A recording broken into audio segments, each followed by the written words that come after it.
Good morning and welcome to the Closer's Inner Circle podcast with Ben Gay III and me, Denise Griffitts, where we go beyond surface level tactics and we dive deep into what truly drives long-term success in sales and leadership.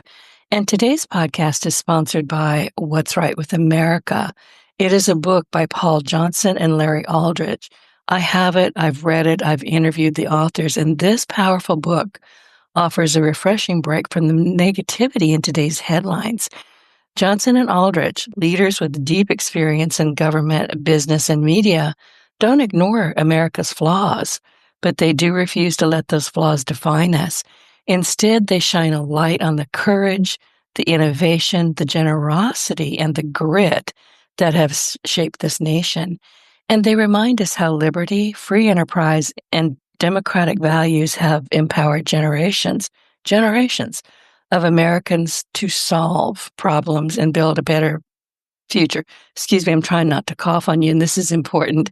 And I have to say, I really love and appreciate this book. It's inspiring, thoughtful, and deeply needed right now.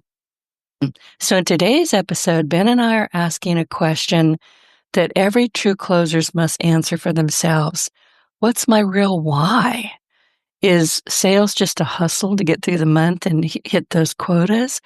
Or is it a calling? And Ben talks about this a lot.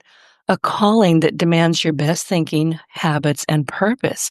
So today we're going to do our best to explore the mindset shifts and daily disciplines that separate the burned out from the fulfilled and the transactional from the transformational. Write that down. Transactional and transformational. This conversation is about self-mastery, internal alignment, and building a business that really reflects your values, not just your quotas. So if you've ever paused to reflect on what's really driving you practically every day in this business, this conversation will help you reconnect with your purpose and move forward with greater clarity. Ben, I'm losing my voice. You talk now. Thank you. You're welcome. I've had that done to me in a seminar. Somebody loses their train of thought and says, Ben, take it from here. Yeah. And I'm going, what? From where? Well, I could have, said that a little bit nicer, but I didn't want to cough. My air conditioner quit a couple of days ago. And when I get overheated, I cough and I curse, and that makes my voice go bad. So here I am. And for you newcomers, Denise lives in the southern United States in Louisiana, where it's not only hot, if your air conditioner breaks, it is humid. It's when I watch the news on television, they do the weather report, it'll be 100 degrees here in Northern California. That's rare, but it was 100 the other day, and 85 in Atlanta, where I'm from, the southern United States.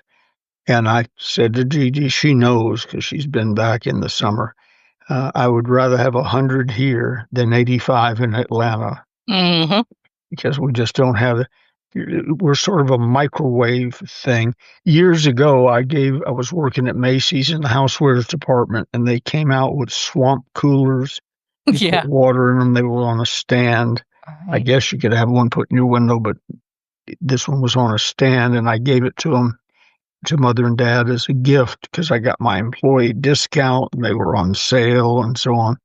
And I found out later from my sister, they only turned it on when they heard my car pull in the driveway, because the last thing they needed was more humidity in the house. He said my dad said a fan would have been nice. But add more humidity to what we're already suffering from? No, thank you. Oh, I know. I always let the dog out just before I start these things, just in case. She needs to go visit the facilities. And she came back in and she plunked her butt down and she looked at me and started panting. She was telling me that it is hotter in the house than it is outside. I think I wept a little bit. I agree with her. So I've got fans blowing all over the place. All they do is blow hot air, but I need air. So at least it's moving. It's moving. So I'm through complaining. So what are we talking about today, Ben? Because you have to do the talking, remember? We've got your program concept. What is your why? And then I've got a couple of notes here real quick that I picked up during the week. One of them I discovered on my own, and no one asked it. But on page 49 in the closers part 2, there's a chapter called Do You Own One? And on more than one occasion where I've let a salesperson into the house to give his vacuum cleaner, whatever demonstration, windows, whatever. One of my questions is always of them, do you own one? And if the answer is yes, and I'm even remotely considering getting it, I say, great, where do you live? And if they're a local salesperson, it's usually not far away. And I say, all right, well, let's go over there. Here's the deal. I'm sold on the concept. I'm sold on the product. And I want to believe in my heart that you really own one. So let's go to your house and you show it to me. And if I've done that 10 times in my life, 8 of the times, whoever it was when we got to my front door said, I don't own one. And my wife will kill me. You forgot about that part. So his wife he would be on divorce court before sundown.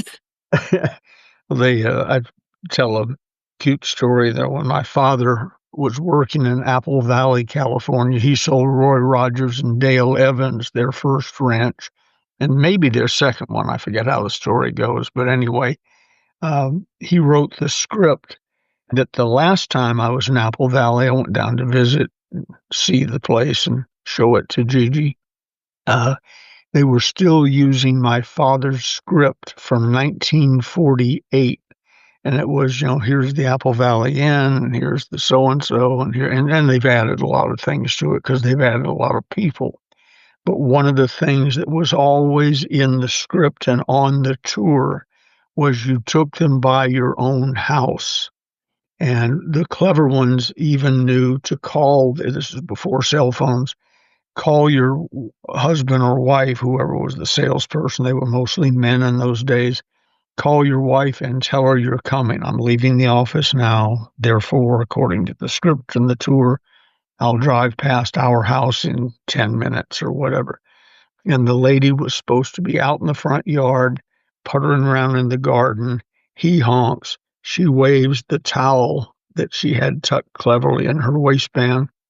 And it was believability. I want you to come live in Apple Valley, California.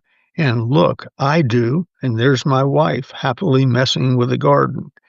And Dad said that one little aspect probably sold more houses than anything, or just lots to build a house on than anything else. That always stuck in my mind.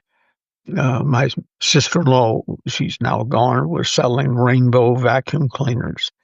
And she came and, it's my sister-in-law. What are we going to do?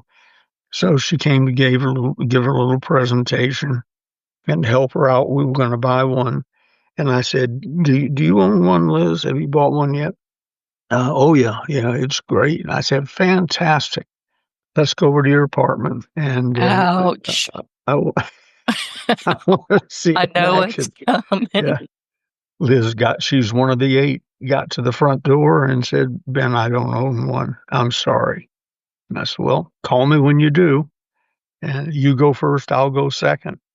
And we still have the vacuum cleaner. She sold me that night, and that was years ago.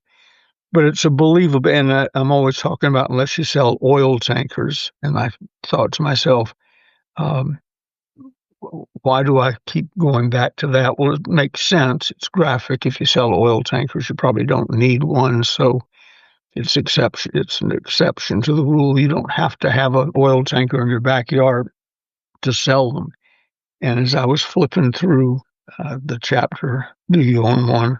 49, I got to page 51, and there it is. I wrote it years ago and forgot about it. What if you sell oil tankers? That's just the exception that proves the rule. For the rest of us, be your own first customer. And that leads me, the reason I did all that or looked that up in the book was this week I had three things came to mind of Do You Own One? And my point is the chairman of the board, the president, the head sales managers do not own their own product in these three cases.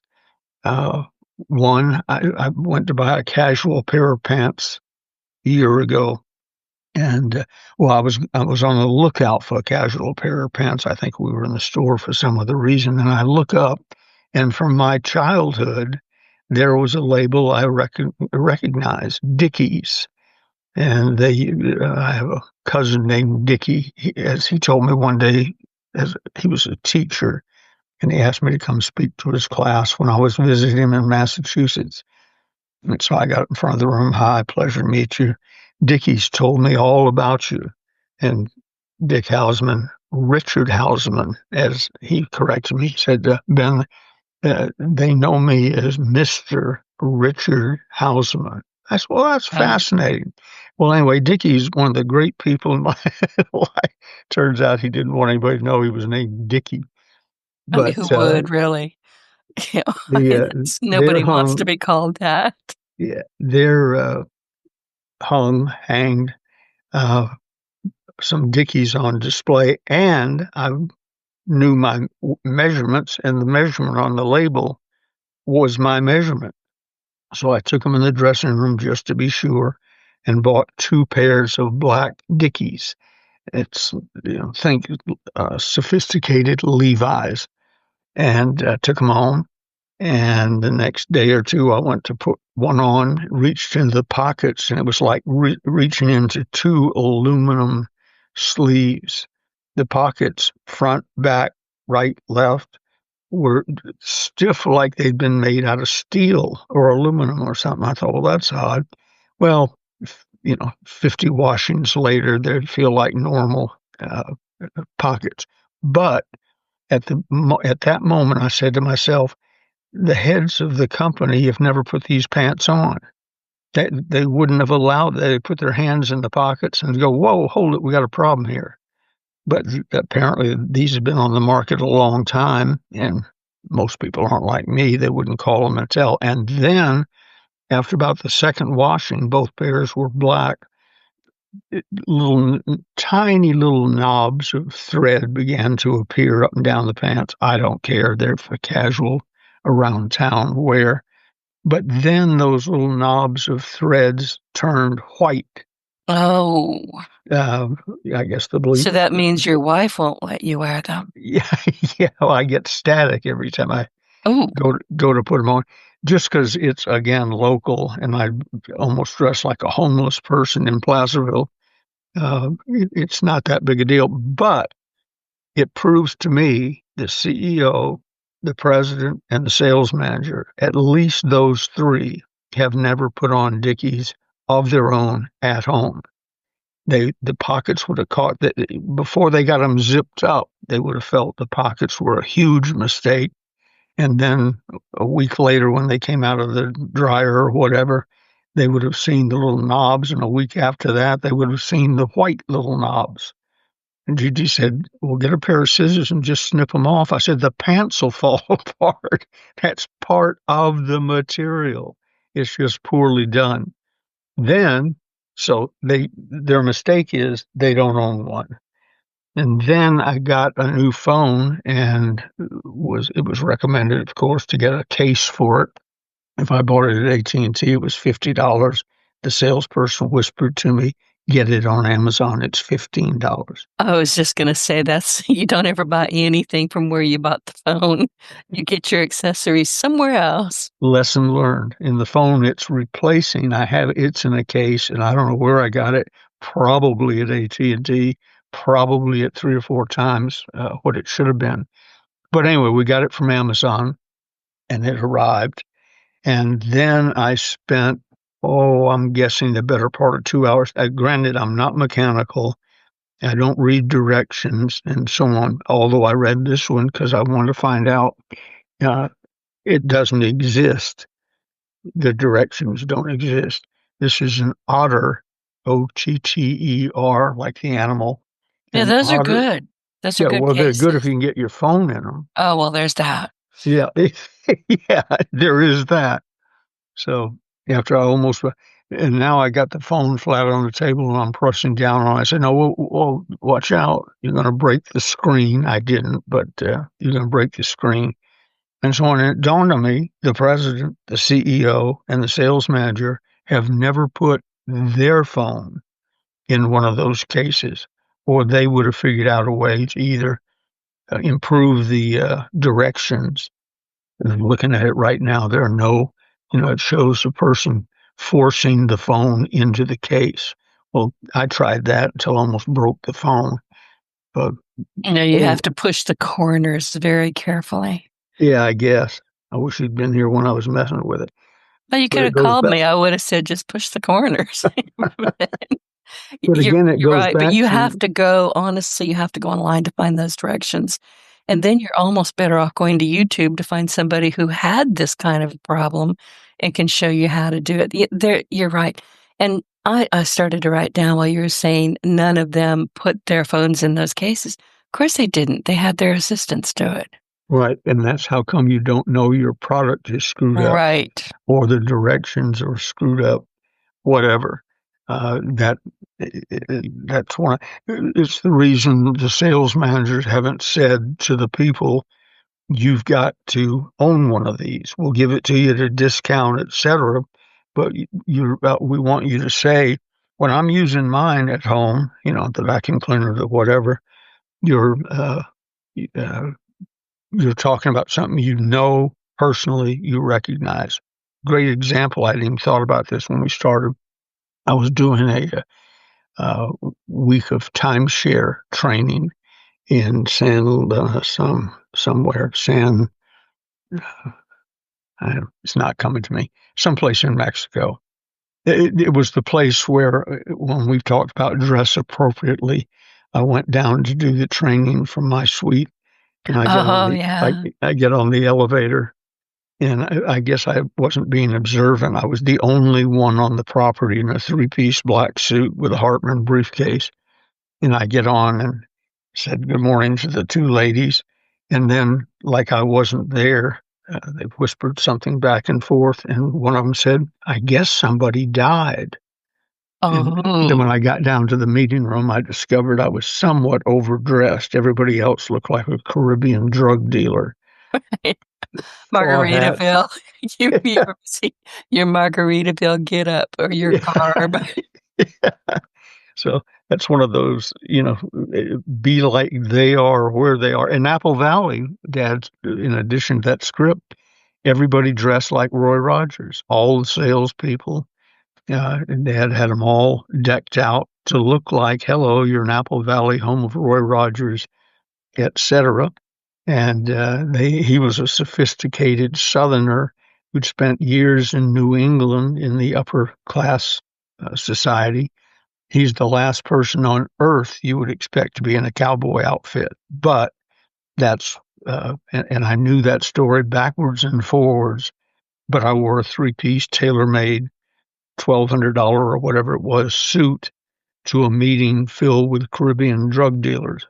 Straw hats, bright shirts, white, what do you call them, clam digger uh, pants. They don't go all the way to the bottom. And so fortunately, my suits I don't wear suits anymore, but had wild linings. I found the wildest things they had, and each one was done differently. But on the back panel of the vest, the lining matched the inside of the suit. So I was able to sort of get away with it by taking my coat, turning it inside out, throwing it over a chair, taking off my tie, and then turning around to let them see the back panel. So they let me be in, but I was still the most overdressed person in that part of the country. I said all that to say this, another do you own one story. There were 50 some odd people in the sales room. They'd pulled somebody over from some other resort. And I said, how many of you own a timeshare here or anywhere? But how many of you own a timeshare? 50 people in the room, I'm guessing. Maybe 3 hands went up. I said, well, the sales training is over today unless someone comes to my room and tells me you all have the following. your membership ownership card. I don't care if you get with a sales manager and you got it for $10 down and $100 a month or whatever. You're not to address another person in this organization, and you won't be trained by me until you can prove visually to someone, and I'll make it part of the script. Here's my membership card. I'll tell you, it's our trip to paradise or what have you. 50 some odd people stood up, went upstairs, were gone for an hour or so, came back down, and it's legendary. I don't know the financial details and don't care, but I sold with about a 10-sentence presentation 50 timeshares. Most people spend their entire career before they drop out of the timeshare business, and they don't sell 50. You got to be a top pro to do it. I did it with one thing. Now, granted, the threat was, or you'll be fired. So Right. maybe I that's a heard little, that. Yeah. little unfair advantage. But nevertheless, own one and talk about owning one and talk about your personal experiences with it. And one last one, Crystal Light. Are you aware of those little packets? You tear off the top and now you have instant iced tea or Oh, no. fruit No. drink or something.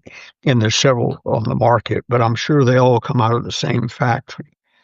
All I do when I'm at the store and get 4 or 5 boxes, there's 10 to a box, I think. I just look to see if it's got tea in it, iced tea, sweet tea, whatever, and that it's one of those tear off pouch things. But here's the point. Whoever owns the factory and whoever gets private labeled by the one I have in front of me right now, Crystal Light, I think that's the biggest of that category. But I can't tell the difference. I think they're all the same. And their flaw is all the same. You pull out the little packet, it's about as tall as a pack of cigarettes, and it says tear here. 1 out of 50 will tear there.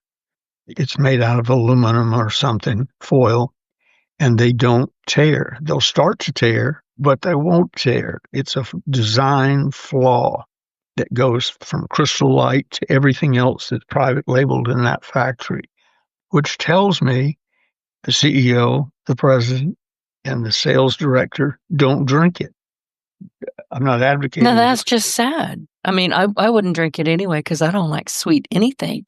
But I know what you're talking about these packets. I have these things that I put in my water. They have salt and potassium, they're all kinds of stuff. Mhm. They're supposed to, make you lighter and happier. They don't, but they taste good. But I keep a little tiny pair of scissors. Well, there's scissors in the kitchen and in the snack bar, Yeah. and that's when But I'm. you can't take them out in public is what you're saying, Yeah, and I agree with you because 'cause you're gonna wind up with that powder all over the place. and it sends me back to the kitchen drawer. If I'm in a rush, I just go get the scissors to start with. I'll never know if that one would have worked or not, but most of them don't work, and that means the president, the CEO, the sales manager don't drink it. Yeah, If they but Ben, drank it, don't they would try and tear it. It wouldn't tear, right. and they would say to somebody, "Fix this." Don't they have people in place to test everything? You'd think. Yeah, I do think. Why Yeah. don't they? I'm forever seeing things on television. Unfortunately, I could probably double my business if I could get to these people before they did the commercial. Because when there's a word wrong or something wrong, there's like a bell goes off in my head. Ding, ding, ding, ding. When it comes to that type of thing, I'm sort of an idiot savant. Hold your tongue, Denise.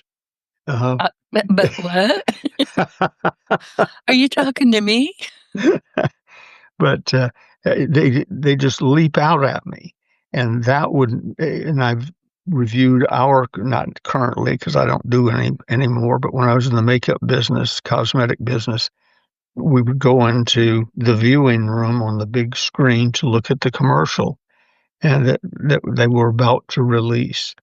I remember one of the first ones I ever got. A beautiful girl twirling around in the sunshine in a flowery dress that spun out a little bit.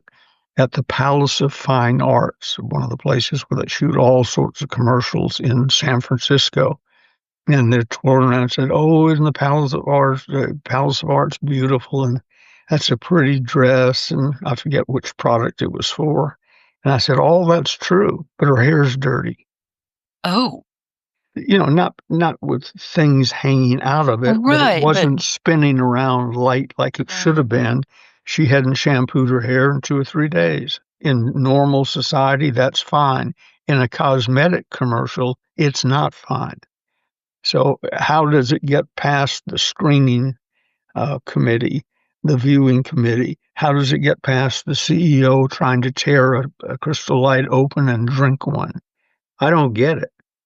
listen, I'm with you, and I almost never turn my TV on. You know that I don't watch Mhm. TV. I don't watch legacy news, but every once in a while, I'll say I need a break, and I'll turn it on, and I'll watch Newsmax.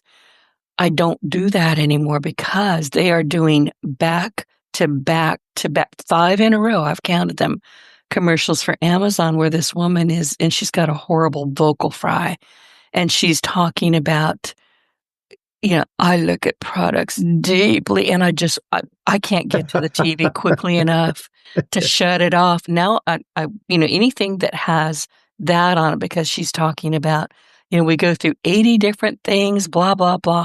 Okay, you just, you know, 80 times the product price. You lost me there. But that horrible vocal fry, I don't know why they let that thing go. It's awful.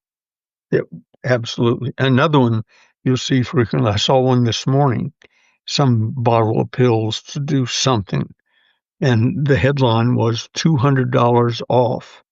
I used to be in the health food business, et cetera, cosmetic business, and so on.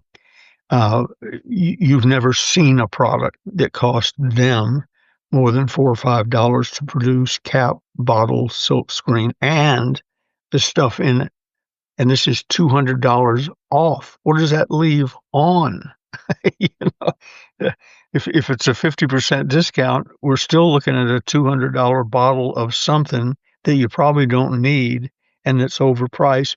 But I'll never know because as soon as I saw $200 off, I changed it. I didn't, $200 off means there's still too much on. It's like Rolls Royce. One of my clients was a Rolls Royce salesperson, and he wasn't doing as well as he thought he would do. British Motors in San Francisco. And I said, "Well, let me just sit here and watch." So I would sit in the chair and pretend to read a magazine and listen to him talk to people. And among his opening lines was, and when you pick the one you want, I'm paraphrasing, but when you pick the one you want, I'll talk to the manager. We can probably get you $40,000-$50,000 off. What? Yeah, well, hey, that's weak. Do I And get tires and a steering wheel? I mean, come on. yeah, and $40,000 to $50,000. Maybe if it's your fifth Rolls Royce, that doesn't rattle you. But this was in the days when my new Cadillac I just gotten was 26,000. And he's without any negotiating, he's going to give him $40,000 to $50,000 off of this car. And I almost choked. Uh, Price being Rolls Royce's to a new customer, price being their biggest objection, of course. Right, right, and it should Uh, be. If you can't whether you afford have it the to pay cash for it, don't go there. yeah, if you yeah, exactly. Yeah, if you unless you bought several and you understand the game and you got money to burn, I don't need a car that's $40,000 to $50,000 off. Now that said, Ray Considine, you unfortunately didn't get to meet him, but you act like you did because you're so struck by his work and so Right. on. Ray told me one time that car prices had come up, and Ray said, "Ben, anybody who tells you that there's no difference in riding in a $300,000 car," and this was 30 years ago, "riding in a $300,000 car has never been in a $300,000 I car." agree with him. Remember I told you a friend of mine, he's dead now, and Yeah.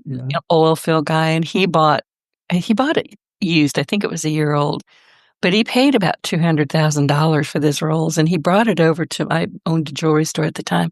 He said, Denise, you want to take it for a ride? And I said, are you joking? I can't back up. No, I don't want it.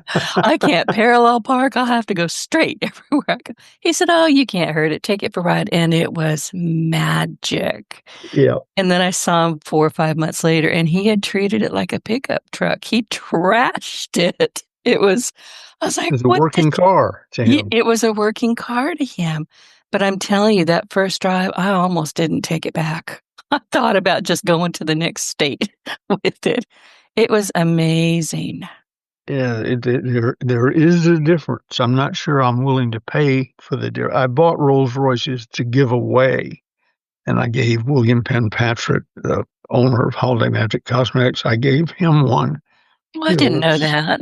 the old Silver Cloud with the swept back fender. You know, it started at the headlights and swept down to the door panel and went back to the back. Back when you could tell a Rolls Royce was a Rolls Royce. Gave him one, and we were rolling. Then one day I gave Jim Hearn, who was second or third distributor behind Zig Ziglar and me and Jimmy Rucker at Holiday Magic. He did something and won a Rolls Royce, second in a contest or something. So I said, well, I made sure that they had brought it around front and that it wasn't there when he came in so he wouldn't see it. But then they brought it around, and then Marty Conley, my boss slash secretary, came in and said, it's ready. So I lead Jim out the front door and to see his new Rolls Royce, and I'm looking up and down the street trying to look cool. You know, where is it? I walk right past it. This was the year or two after the swept fenders went away, Oh, and yeah. it looked like a Nash Rambler. You're not old enough to know what that is, but No. it's a squared off car that you only bought because that was all you could afford was the Nash Rambler. I've got a phone ringing, and I don't know. There we go. It's the new phone I haven't figured out. Gigi has to turn it on in the morning and off at night. So you mean you don't own one of these yet? Yeah, but I Your assistant is helping you with it. walked right past the rolls, and when I realized it wasn't in view, I turned around to see if I'd gone the wrong way. It was supposed to be dead in front of the door, and then I saw the grill and the lady that had survived the transition. Short of that, and I almost apologized to him. You know, Jim, this is a Rolls Royce. I signed the check for it. I know we paid for it. I know it's costly. Sorry, it looks like a Nash Rambler. But anyway, it was interesting times and interesting people coming up. And I would not have had the Rolls Royce be a prize had I known it looked like that. I thought I was giving away the grand old Rolls that you see in movies. When you pull up in front of the mansion, it looks like you should be there. Yeah, And and you when, wait for Cary Grant to jump out. yeah, great Cary Grant line. Two, one, he said, the secret to acting was not to get caught at it. And I always said that that's also the secret of selling after I stole the line from him. That's also the secret of selling. Be good at it, but don't get caught at it. And then somebody came up to him one day and said, I wish I could be Cary Grant. And Cary Grant said, me too. He was pretty to look at, I'll say Yeah. that. He really was. But I wanted to go back just a little bit to what we were talking about, your quotas. And I don't know about you. Well, I do know about you because you can smell them coming. But my biggest gripe has always been the people who are trying to come into your office, wherever you are, and sell you radio commercials or sell you TV commercials. You can almost smell the stench of desperation coming off of them because they didn't believe it either. Johnny Hyde used to call that commission breath. That's it. That's what I was looking for. Yeah. And yeah, you can. And the because of Johnny Hyde, he was the first guy to play Beatles music in the United States, and he took on Don Imus and Rush Limbaugh head up in the Sacramento market, which is right down the hill, before they went national and beat them both. He co-wrote and produced Monster Mash, which you'll hear in about a few weeks Oh, constantly. I turn it on. I go to YouTube and play it over and over. And Wipeout.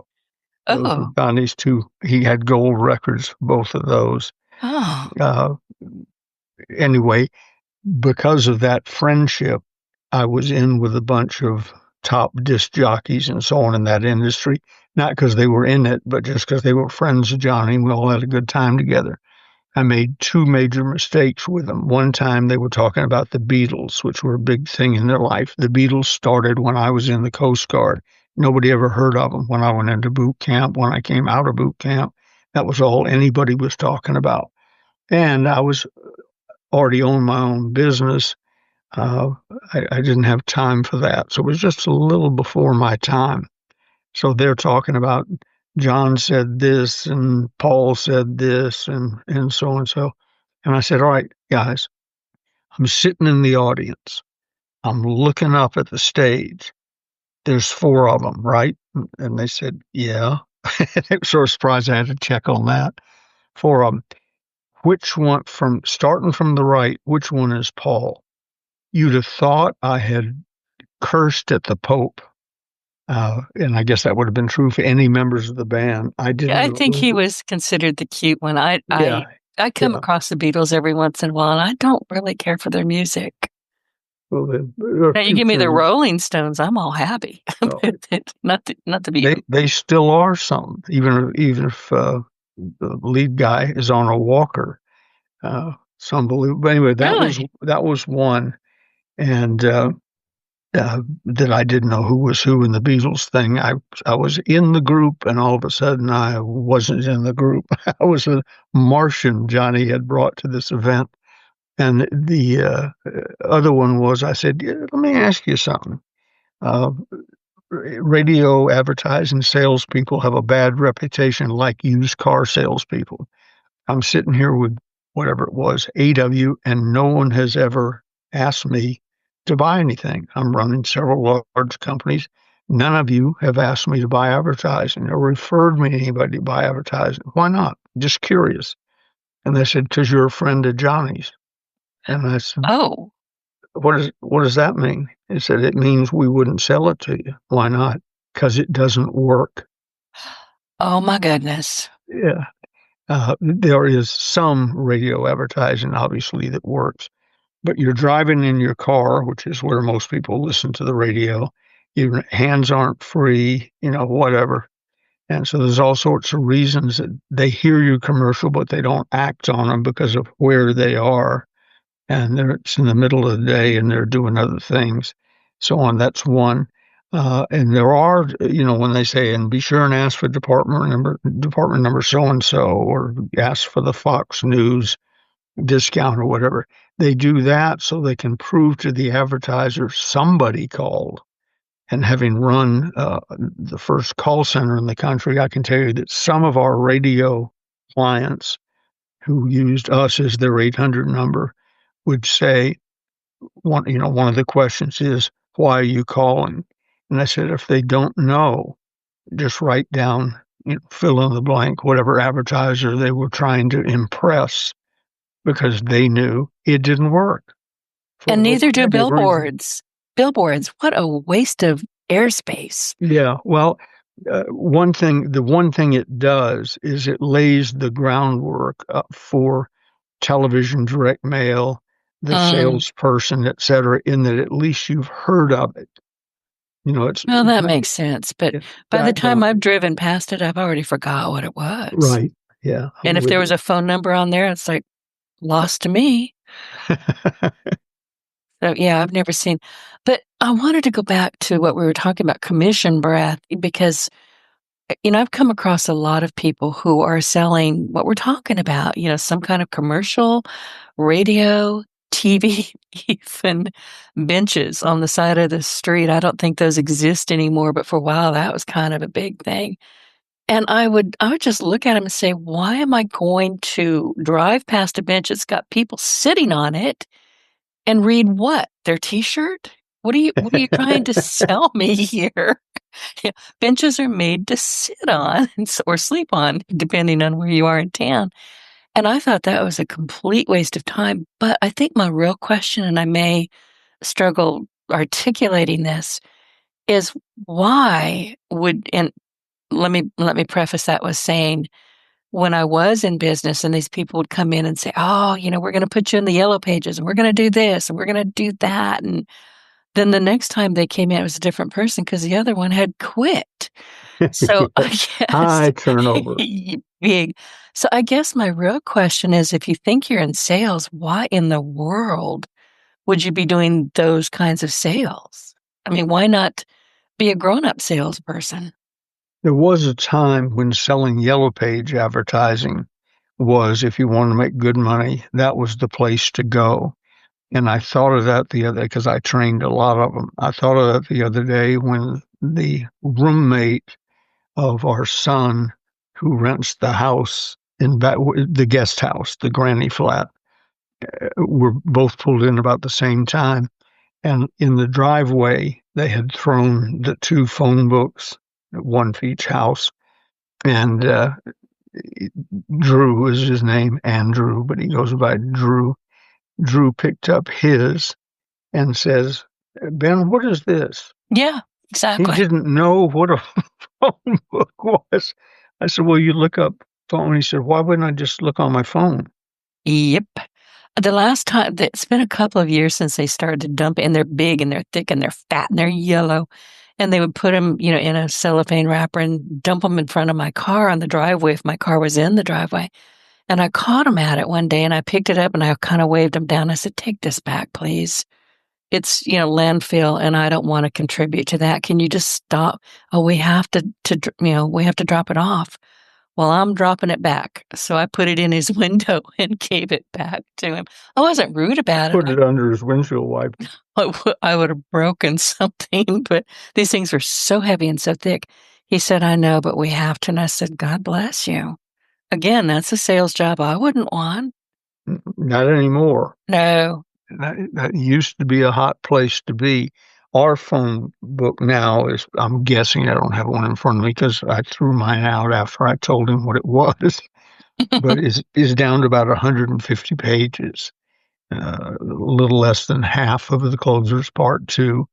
We live in a small town, I'll spot you. But I didn't even look this time to see if we were in it. I've done that a couple of times over the years just because I don't know if they know we have a phone and is it the landline or the whatever. Uh, but those days are over, which They may are. account for the desperation. Well, and there is that. And it's been a while since I've had that happen because I haven't owned a brick and mortar business for about 20 years. But I have to go back and tell you, that's pretty much why I started my web development business, because I was watching. There was, "Oh, we're gonna build you a website." They were, as we put it in the deep south, garbage. And they didn't work. You couldn't find them. There was nothing really driving traffic to them. It was in the early days of everything, but it was really bad. And I had a friend of mine who was another jeweler, and he said, "Oh, I got a little website." I said, "Where is it?" We didn't know. We never found it. We could Mhm. never find it. And the person who sold it to him was long gone. And I said, "You know what? I can build websites." So I actually went cold calling, which I'd rather be hit by a beer truck than do that again. But I went cold calling in the oil field country. And, my friend that had the Rolls Royce, I went and saw him and I said, "Listen, I can build websites that you will own. You can find it. It'll have your name on it." He said, "Do it." And then he introduced me to a lot of his buddies that were in the oil field. But I did that because I watched what these advertising people were promising you, and it was junk, absolute Mhm. garbage. So, me getting mad about something kind of got me started down my current road. Isn't that true about a lot of things? Yeah. I got so frustrated that, you know, I did this or created this or whatever. Jimmy Rucker and I couldn't find a good answering service back in the day. And Right, you told me that, yeah. found a little blind lady who answered her phone in her apartment. She was sweet and meant well, but if two people called, uh, The second caller was screwed, as was the second client. Fast forward a few years with that in mind, I started the National Communications Center, built the world's largest answering service because I'd had the worst experience with an answering service. Different business, different state, but just stuck in my mind. There's something wrong with these people. And there was, and they're all gone now. We had a great ad, by the way. I could always tell when a new phone book, speaking of phone books, when a new phone book came out anywhere in the United States, they didn't have to tell me it came out. The phone would ring, and it would be somebody who owned an answering service in that area calling, saying, "How dare you, blah, blah, blah." And the reason was our headline in half-page and quarter-page ads, depending on the market, was, "I hate answering services!" Exclamation mark. And that was in the answering service section of the phone book. So I've had fun with it over the years. It helped us build a business. I've helped a lot of people make a lot of money selling it. Those days are over. They are. And And I guess what I'm trying to, sorry to interrupt, but what I think I'm trying to explain to people who may be in that kind of a hustle, and it's not really their calling, it's just a way to pay the mortgage until they get mhm. fired or quit, which is, okay, I got that mortgage paid. Now what about next month? But I think I'm suggesting to them, listen, watch what's working, watch what's not working, and then go do your own thing. Create your own business like I did, like Ben has done. Be the best salesperson for you and for your clients. Here's an idea. Sell a quality product or Yep. service that is competitively priced and spend your time talking to people qualified to buy it, qualified religiously, financially, whatever. Spend your time talking to people who could buy it, who actually need it. There's a painkiller commercial that runs on the news channel. I forget what it is, so I guess it's not as great an ad as possible, but it has a wonderful line in it. Uh, he talks about, he had a friend who was in great pain for 16 years and took this stuff and the pain's gone, and lots of testimonials. And then he says, looks right in the camera and says, "If you're thinking about buying it, you need it." And I thought, isn't that good? Because, if you're thinking, maybe I ought to buy that, you've disqualified yourself. You have pain that you'd like to get rid of, and you've just seen happy people who got rid of theirs. Therefore, you should go forward. And you and I talked recently about the power of endorsements. I'm on my third bottle of olive oil since Pat Hall told me it changed his life. I've seen all the olive oil commercials and chose to ignore them and thought olive oil doesn't taste good. I don't want to do it. And then Pat, in a casual conversation, mentioned it, raved about it. And now the first thing I do in the morning before coffee or a snack or anything is I take a shot glass of olive oil, pure olive oil. And before we touch lightly on more of today's subject, read the labels. I in the store the other day, it was time to get a new bottle of olive oil. So I looked down and it said California olive oil. And so I looked, 100% virgin, blah, blah, blah. Turned it around just because Gigi was doing something else. And so I was stuck in that spot anyway and read the bottom. It was 90% cottonseed oil, which is something you're supposed to avoid, Isn't especially. that illegal? Yeah, I would think. uh, and 10, I guess it's how much, because it was 10% California olive oil or olive oil. I forget whether it's California or not, but 10% olive oil on the back in the small print, cottonseed oil, 80, 90%, but the front, California pure olive oil. See, that's dishonest. Yeah. Very And dishonest. I thought about saying something to the manager, and I thought, no, I know how that comes out. Well, I'll tell somebody. Nothing I can do about it, which is true. There is nothing he can do about it, but he might want to say to his district manager, "Can I take this stuff down? We're cheating our customers." All right. And I remember that conversation because you mentioned olive oil, and I don't really care for it much. I mean, I can mix it with vinegar and, spread it on cabbage. That's about as far as I'm gonna go. But my alternative to that is, coconut oil. I use Oh, that a okay. lot, a That's lot. supposed to have the same benefits. I think so. I Sure. can't swear to it, but I use it on my hair, I use it on my skin. If I'm getting a sore throat, which I'm doing today, I'm going to go spray my throat with it. Yeah, it's good stuff. I cook with it. I've got jugs of this. I have them in the bathrooms. I even have a spray bottle that sits on a coffee warmer because, it may get kind of blocky. So I put Mm-hmm. it on the coffee warmer. When I get out of the shower, I just spray my whole body with it and turn it all off, and off I go. Oh, well, there's another testimonial. I'll have to start buying coconut oil. Gigi would love it. I'm telling you. And it's so good for your hair. The only problem with testimonials, if you know the person who gives the testimonial, is they check back in. Pat used to call me every other week or so. Now he calls me every week because he wanted. So you're using olive oil? How much have you used? You on your third bottle? Oh my Has gosh. your skin changed? Well, that's a good question. Has your skin changed? No. I haven't seen any miracle cure. I think it's Psychosomatic, yeah. there you go. But I feel better doing it, and I read enough about it to know it can't hurt. Probably will do you some good. And I was reading up on it, whether I was supposed to do it in the morning or the evening. Half of the endorsers think you should do it in the evening. Half in the morning. I averaged it out. Doesn't make any difference. Now, see, So I I do it. like olive oil soap, but it's very expensive. Yeah, and it sticks in your teeth when you bite it off. I So, just I'd rather use the shot glass. okay, now we're just making up stuff as we go. So, all right, you get to talk now.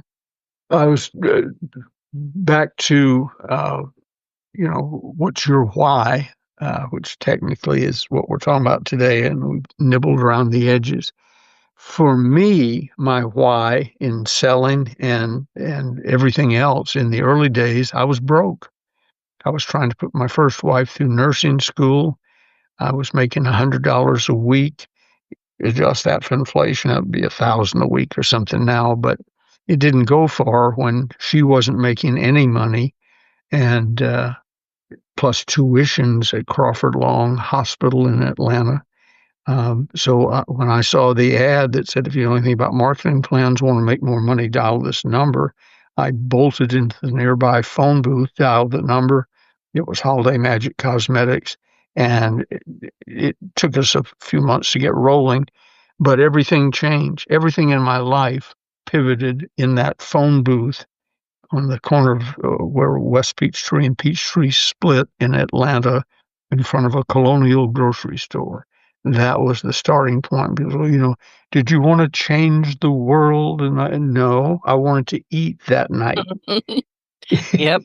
I think that's what we all want. It's like, no, I mean, I'll change the world after I'm wealthy. Right now, I just need to feed the dog. It's going to have to go on without me right now. I'll get back to you on changing it later. So my why literally was making money. Uh, My why then became, after my first standing ovation somewhere, and a little girl in Atlanta in a training room, and I bet by little girl I mean 12 years old, there with her parents, came up to me with a little notebook and said, "Can I have your autograph?" Oh, And I thought, I'll remain calm, Ben. you know, don't don't leap. cry. Yeah, don't cry. Don't leap up and down, going, "She wants my autograph."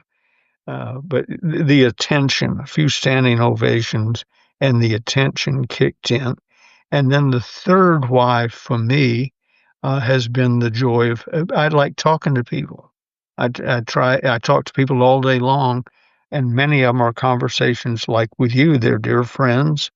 I'm interested in what's going on in their life, and I just love talking to interesting people about things that I probably wouldn't have experienced without their input. So money, attention, and then as time has gone on, I've got you just touched on it seconds ago. I now have the luxury of doing it because I love helping people, talking to people, if the sky crashed tomorrow financially, I would go back to I'm doing this for money. Right, But right. right now, that's not the issue. But there's nothing wrong with that. People is, I'm not in this for the money. Oh, Really? yeah, you Why are are. you in it? Do you need gas money? What's going on? Yeah. And when they say that, I'm thinking you're ashamed of what you're doing. A lot of people are. I know. I know. Yeah, they say, I'm just in sales. Well, sales is one of the highest paid professions on earth, done properly not taking orders at Walmart, but done properly with a good price item. Good salespeople make far more than heart surgeons and brain surgeons and so on. And most of us don't have the burden of paying for the property, the inventory, the whatever. Somebody else has done all that. The trick is to take your business, in my case, it's Bengay III Incorporated, into different situations. If I were selling cars, it would be Bengay Incorporated sells cars. And I'm very grateful that somebody else bought a city block, put 500 cars on it, invested millions of dollars in inventory and training and receptionists and so on, so I can be Bengay III Incorporated sales genius. Selling is among the highest paid professions on earth. If you're in it, get good at it. And my clock says we're about out of time. Yeah, we are, and I hate that. So let me tell our audience, if you don't already own The Closers Parts 1 and 2, now is the time. These legendary books by Bengay III, my co-host and my mentor and my friend, are considered the sales Bibles. Literally, they are considered the sales Bibles around the world, and for good reason. They have shaped generations of top closers, taught timeless strategies that actually work, like what we're doing here today, and continue to be the go-to resource for professionals who take this career very seriously. They're not ashamed of it. They're serious about it. So you can find The Closers Part 1 and Part 2 on eBay, and they're signed by Ben. And I think they're dated, aren't they, Ben? Yeah, I sign and date every one. Right, right. So whether you are just getting started or you've been in the game for decades, these books really belong on your desk and not on your wish list. So go grab your copies on eBay. You go to just Google it. eBay Ronzoni Books, Ronzone Books, and keep the best in sales within arm's reach. So Ben, thank you as always for sharing your wisdom and your insight and for doing most of the talking, because now I have to go spray coconut oil in my throat. I'm not joking. That stuff really does help. And these conversations for me are a highlight of my week. And I know our listeners walk away with thinking a little deeper each time. So to everyone tuning in, thank you for spending this time with us. And if today's episode sparked something in you, take a moment to reflect on your own why. That clarity is really where real growth begins. So until next time, keep learning, keep closing, and keep leading with purpose. And we will see you in the next episode of the Closers Inner Circle podcast next Wednesday. Ben, thank you. Thank you.